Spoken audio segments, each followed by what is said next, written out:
we start, a quick word about video production, which takes loads of effort for anyone that has done it. It isn't unusual to spend 100 hours on one video if you do it really well, and your channel is not just about HiFi, but the creative production side too.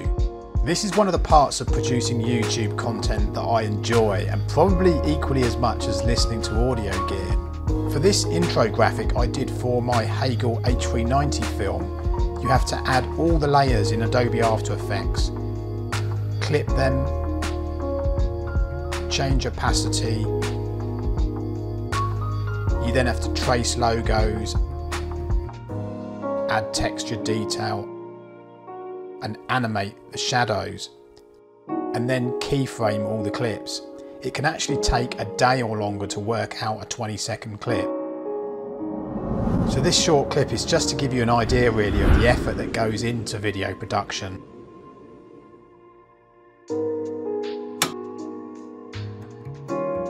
Sometimes I think you need to keep things a little bit simpler to have a bit of a breather. But saying that, for this video, I'll probably go full freight knowing me. Much less an odd job, more a full job or not at all person really. However, I digress. This is a video about some Adam Audio headphones, so here is my intro.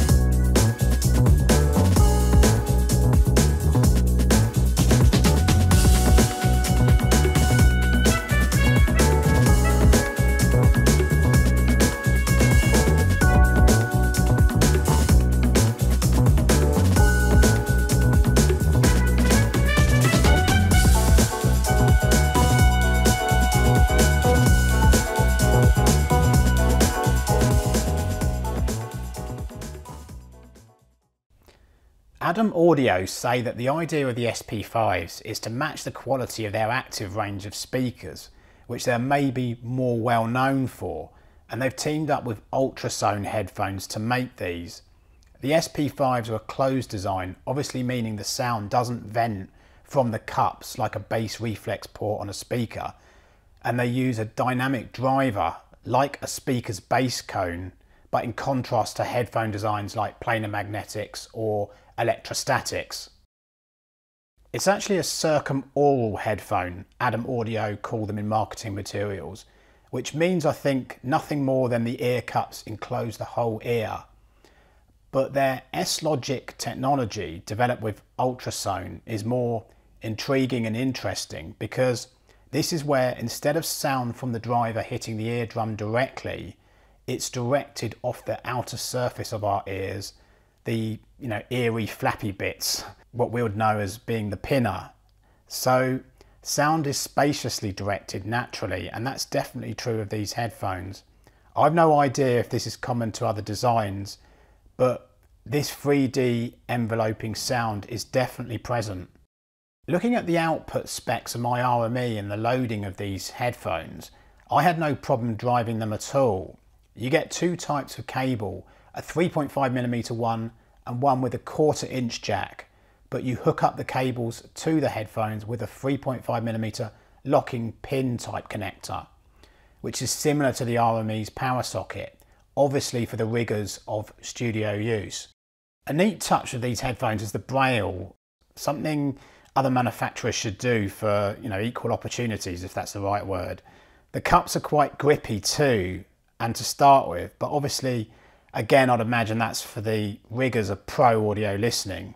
They aren't heavy, and I actually found them to be quite comfortable too. And on the subject of pro audio gear, it's one not to discount, because often it operates in different market segments, so you frequently get gear sounding so good for the money that it outcompetes other types of hi-fi. I definitely want to try Adam Audio's active range of speakers to see how they fare with audiophile branded gear.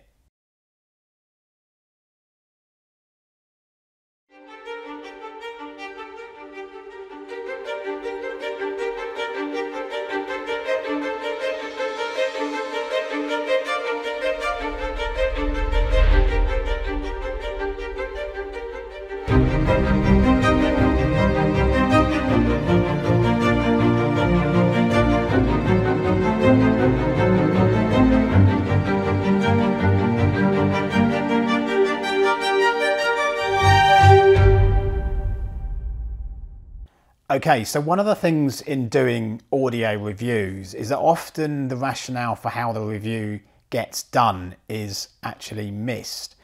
And my attitude is it should be as important as the review itself, as obviously you get a clear review if you know how I'm conducting the review. And on that kind of topic, when you get some gear, it's very easy to think that because the sound is different, it's better for you. That's because as a buyer, you have an investment in it financially and or emotionally.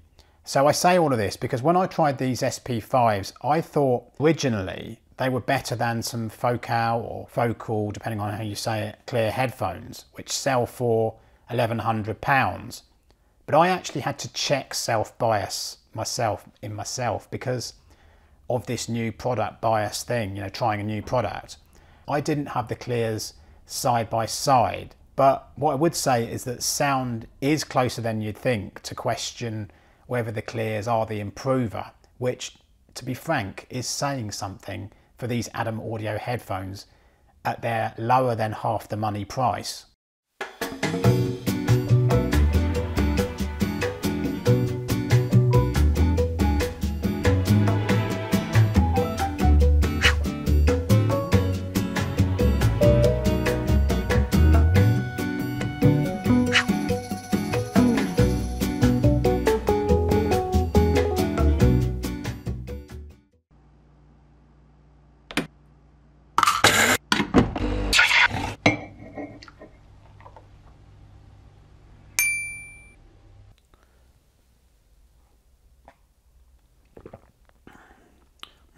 God, that's good. Anyway, I actually wrote down my impressions of the SP-5s, and I tend to do that first and then read and watch all other reviews to see what they say, to see if I actually agree or not. I suppose it's like a doctor who makes his mind up on seeing a patient first. And in this case, I did agree with some of the comments about bass, which is definitely the standout trait of these headphones. Remember that track from the 80s film Beverly Hills Cop, Harold Faltermeyer's Axel F? Listening to 80s classics, as you do, I mean, we've all got to go back to the 80s now and again, haven't we? I actually remember being about 13 years old and feeling really cool amongst my school friend peers, giving a record of Axel F to the DJ to play. But anyway, get to around a minute, 10 seconds into the track and find that spot where the synths kick in, the bit that goes bum, bum, bum, bum, bum, bum, bum, bum, bum, bum, bum, bum, bum. Anyway, I'm not going to embarrass myself, but this bit.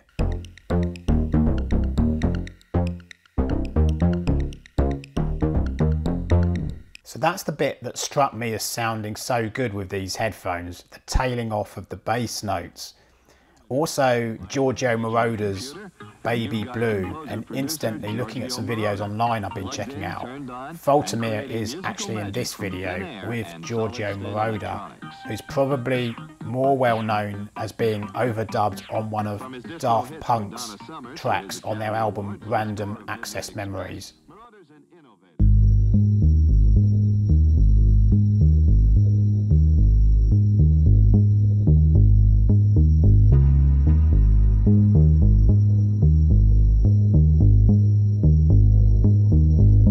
The part I didn't agree with other reviews when I checked them out is the treble being excessive or bright.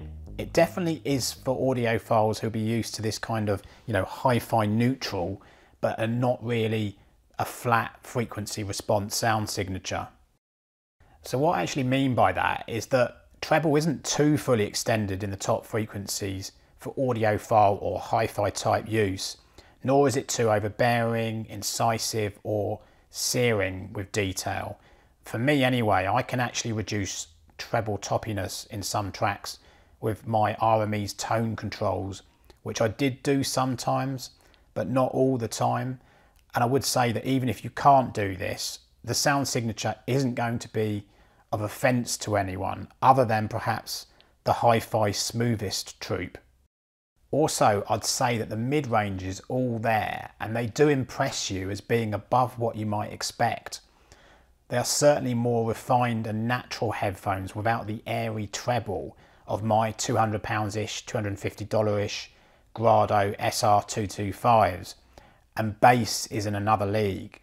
Plus they don't have the annoying cable tangles of my Grados. With their telephone cord style cable, nothing is getting in the way. I actually think that the bass is at a level of being as good as those much more expensive type headphones like Focal Clears, which relatively are slightly tonally smoothed dynamically, or indeed headphones like the much more expensive HiFi Man J2 or HE1000 version 2 that I've tried. Although the HiFi Mans are in a different league with detail, understandable at a much higher price point, also not surprising too for electrostatic and planar magnetic headphone designs which tend to major in detail retrieval. The thing is though, right, the fact that I'd be happy with these without having to spend a lot more on other headphones says something to my enjoyment and use of these Adam Audios, because they aren't hugely expensive at £420 or $580. I don't tend to review headphones that often, so I'm not going to lay claim or imply that these are the best I've tried at price, as I haven't tried any around the price of these SP-5s. Also, I've no direct comparisons to ones at this price. But these headphones are very good indeed and come recommended, particularly if you appreciate bass. Thanks very much for watching my little video, and before I go, check out and subscribe to David at his YouTube channel called Small Room Audio. He does honest and impartial reviews like me. He isn't aligned commercially to manufacturers, so can give, just like me, really honest advice.